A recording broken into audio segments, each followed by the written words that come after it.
జగిత్యాల జిల్లా ఎండపల్లి మండలంలో మారేడుపల్లి, మంజంపల్లి, ఉండేడ గ్రామాల రైతులకు వేమ్నూరు పంప్ హౌస్ మరమ్మతుల కారణంగా వరి పంట పొలాలకు నీరు అందక పంట ఎండిపోతున్న క్రమంలో పంట పొలాలను మాజీ మంత్రి కొప్పుల ఈశ్వర్, జిల్లా జెడ్పీ చైర్పర్సన్ దావా వసంత సందర్శించారు. రైతులను పంట పొలాల గురించి అడిగి తెలుసుకున్నారు. అనంతరం రైతుల తరపున వారు మాట్లాడుతూ ఎండిపోతున్న పొలాలకు వెంటనే నీరు అందించాలని ప్రభుత్వాన్ని వారు డిమాండ్ చేశారు. రైతు అంటే రాష్ట్రానికి వెన్నెముక వంటి వారని, వారి ఆవేదన పట్టించుకోకపోతే ఊరుకునేది లేదని, తక్షణమే మరమ్మతులు చేపట్టి పంట పొలాలను ఆదుకోవాలని వారు కోరారు.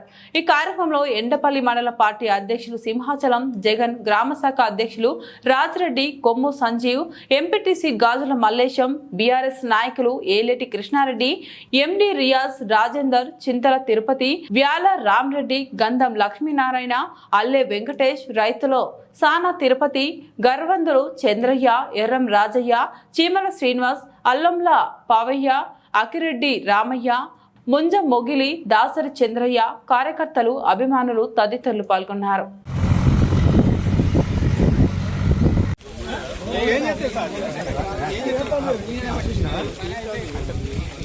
అంటారు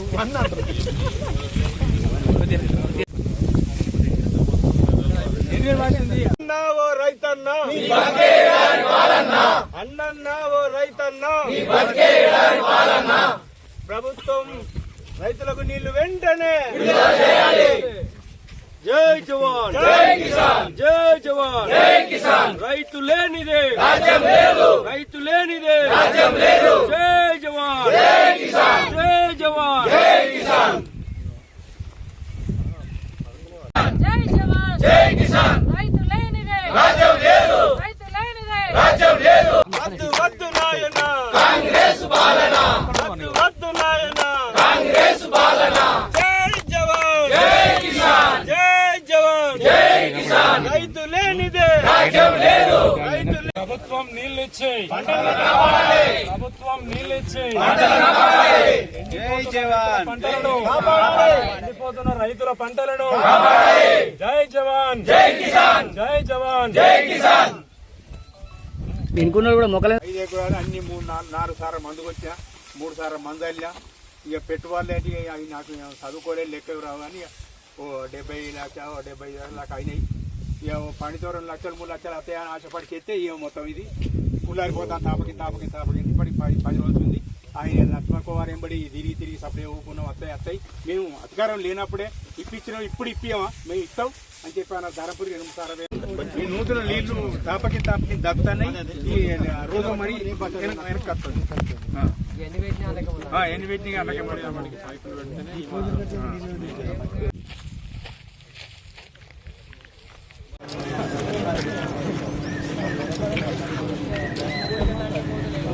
అంటే ప్రభుత్వాన్ని నిలదీస్తాం కానీ ప్రభుత్వానికి కూడా చిత్తశుద్ధి ఉండాలి కదా.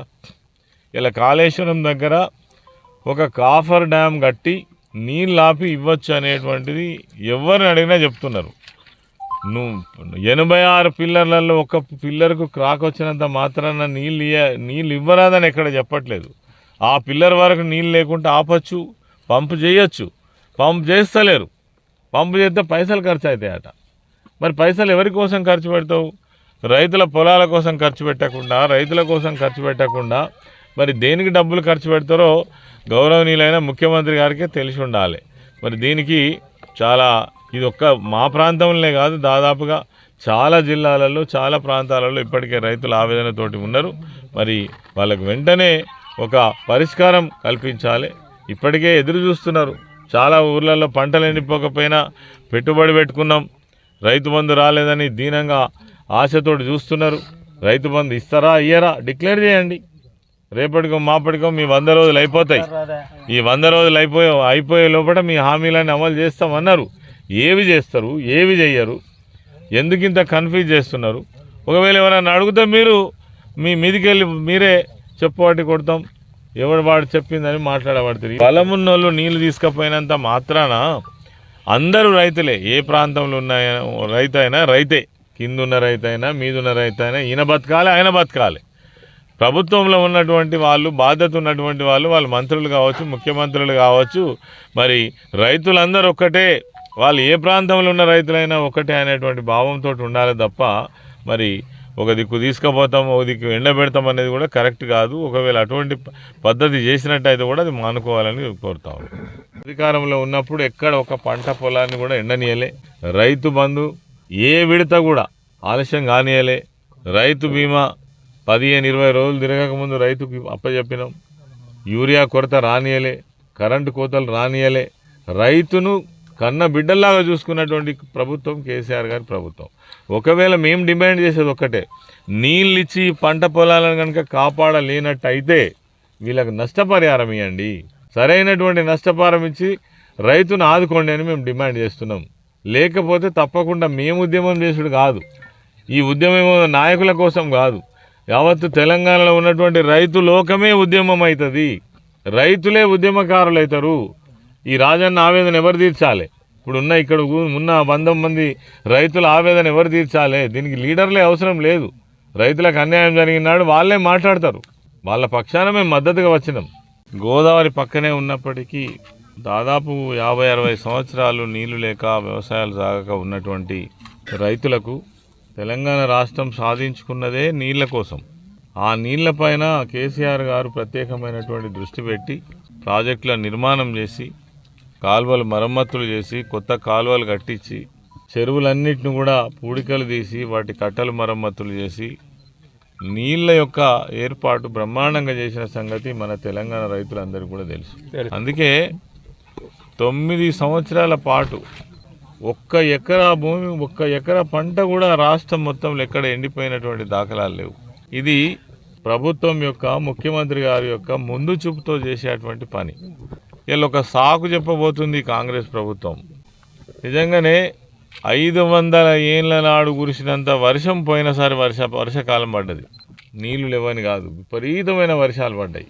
మరి నీళ్లను ముందుగానే వాటిని స్టోర్ చేసుకొని చెరువులు నింపి ప్రాజెక్టులను నింపి పంటను కాపాడాలనే ఆలోచన ఉంటేనేమో రైతులకు ఎటువంటి ఇబ్బంది లేకుండా ఈ పంటలు కాపాడే అవకాశం ఉండే.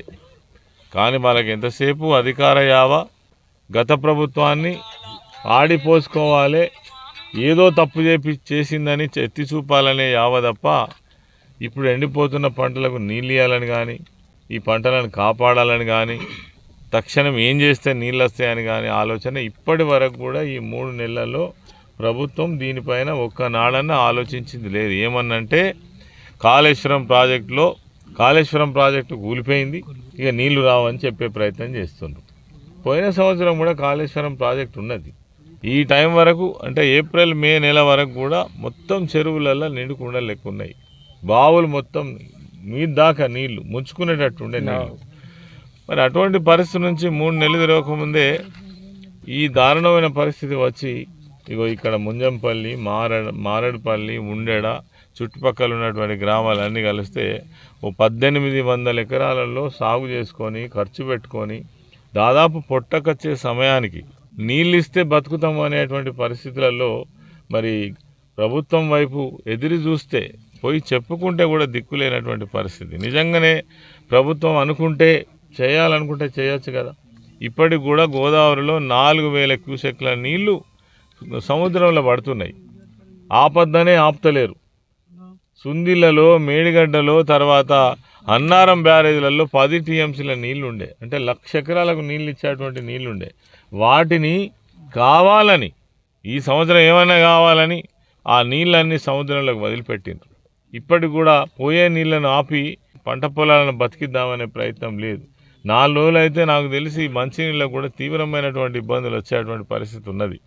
నేను ఒకటే డిమాండ్ చేస్తున్న ఈ ప్రభుత్వాన్ని, గత ప్రభుత్వం నిర్మించినటువంటి ఈ ఏదైతే ఇరిగేషన్ ప్రాజెక్ట్స్ కావచ్చు, ఏవైతే పంప్ హౌజెస్ కావచ్చు, గోదావరి నడి ఒడిన ఉన్నటువంటి మరి లిఫ్ట్ ఇరిగేషన్ స్కీమ్స్ కావచ్చు, వీటన్నిటి నిర్వహణ కనుక మీరు మంచిగా చేసినట్టయితే తప్పకుండా ఒక్క పొలం కూడా ఎండిపోకుండా, 1 ఎకరా కూడా ఎండిపోకుండా నీళ్ళు ఇచ్చే అవకాశం ఉన్నప్పటికి కూడా దీనిపైన దృష్టి పెట్టకుండా, అందుకే మొన్న ఈ మధ్య మా నాయకులు కూడా చెప్పిండ్రు, మీకు పగ ఉంటే కోపం ఉంటే మా టీఆర్ఎస్ పార్టీ నాయకుల మీద, ముఖ్యమంత్రి గారి మీదనో ఇంకెవరి మీదనో చూపియండి, కానీ అమాయకులైనటువంటి రైతుల యొక్క గోస పోసుకోకండి, వాళ్ళని ఆర్థికంగా ఇబ్బంది పెట్టకండి. ఒక్కసారి ఒక పంట పోతే ఇగో ఈ రాజన్న రైతు ఐదు ఎకరాల పంట నాటు పెట్టిండు. ఒకసారి 5 ఎకరాల పంట లాస్ అయితే ఎన్ని లక్షల రూపాయలు పోతాయి? మళ్ళీ ఎట్లా తిరిగి ఆ రైతు ధైర్యంగా ముందుకు పోతాడు? వచ్చే సంవత్సరం ఎట్లా పంట వేస్తాడు? ఇవన్నీ ఇగో ఇక్కడ ఇప్పటికే దాదాపు 100 మంది రైతుల యొక్క పంట పొలాలు ఎండిపోయినాయి. ఇంకా ఈ వారం రోజుల లోపల మొత్తం ఎండిపోయే పరిస్థితి ఉన్నది. దీనంగా రైతులు మీ వైపు ఎదురు చూస్తున్నారు. నీళ్ళు ఇస్తారా ఇయ్యరా? నీళ్ళు ఇవ్వడానికి ఏం మార్గం చేస్తారో చెయ్యండి. గతంలో ఎన్నడూ కూడా నేను ఇదే నియోజకవర్గంలో దాదాపు 20 ఏళ్ళు ప్రాతినిధ్యం వహించిన. ప్రభుత్వం వచ్చిన తర్వాత ఒక్క ఎకరం కూడా ఎక్కడ ఎక్కడ ఎండిపోనియలే. ఒక్క ఫోన్ కాల్ చేస్తే మేము ఇక్కడ ఇదే పైప్ లైన్ వేమనూరు నుంచి మరి నందిమేడారం రిజర్వాయర్లకు పోయేటువంటి పైప్ లైన్లో స్కవర్ వాల్స్ ఉంటాయి. వాటిని ఇప్పి మరి నీళ్ళు ఇచ్చి చెరువులు నింపి బావులు నింపి రైతులకు భరోసా ఇచ్చి పంట పొలాలను కాపాడినాం. ఇలా పోయి ప్రభుత్వంలో అధికారంలో ఉన్నటువంటి నాయకులను రైతులు కలిసినా చేస్తామంటారు కానీ చెయ్యరు. ఎట్లా చేస్తారు? ఎప్పుడు చేస్తారు?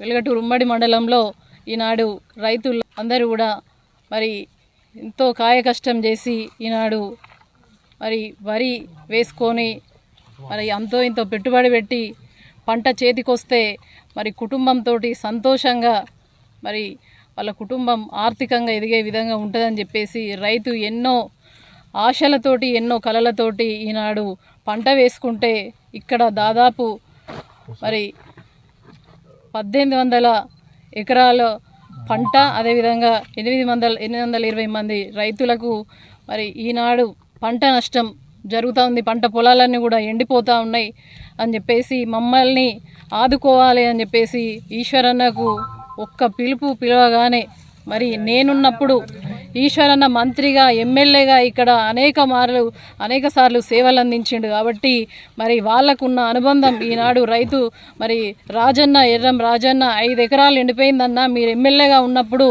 ఒక్క పంట కూడా నాది ఎండిపోలేదు, కేసీఆర్ గారు ఉన్నప్పుడు ఒక గుంట కూడా ఎండిపోలేదు. కాబట్టి మీరున్నప్పుడు మమ్మల్ని ఆదుకున్నారు, మళ్ళా మీరే మాకు దిక్కు అని చెప్పేసి ఈశ్వరన్నకు ఒక్క కేక వేయంగానే రైతుకు నేనున్నా అని చెప్పేసి ఈనాడు పొలంలో ఎండిపోయిన పొలంలో మరి రైతులతో పాటు వాళ్ళతోటి మరి వాళ్లకు నీళ్ళు వచ్చే విధంగా ప్రభుత్వం వెంటనే ఆదుకోవాలని చెప్పేసి మరి ఈనాడు పంట పొలాల్లో నీళ్లు ఉండాలన్నా ఈరోజు రైతుల కళ్ళల్లో కన్నీళ్లున్నాయి, రైతుల గుండెలన్నీ కూడా చెరువులైతున్నాయి, చెరువులన్నీ ఎండిపోతున్నాయి అన్న ఒక బాధతోటి ఈనాడు ఆపద్ బాంధవుడు మరి కేసీఆర్ గారి నాయకత్వంలో పలుమార్లు కూడా అనేక సేవలు అందించిన ఈశ్వరన్న రైతుల పక్షాన ఈనాడు ఎర్రటి ఎండలో ఎండిపోయిన పొలంలో కూర్చొని మరి రైతుకు ఓదార్పిచ్చి తప్పకుండా వాళ్ళ వంతుగా ఉంటానని చెప్పేసి రావడం జరిగింది.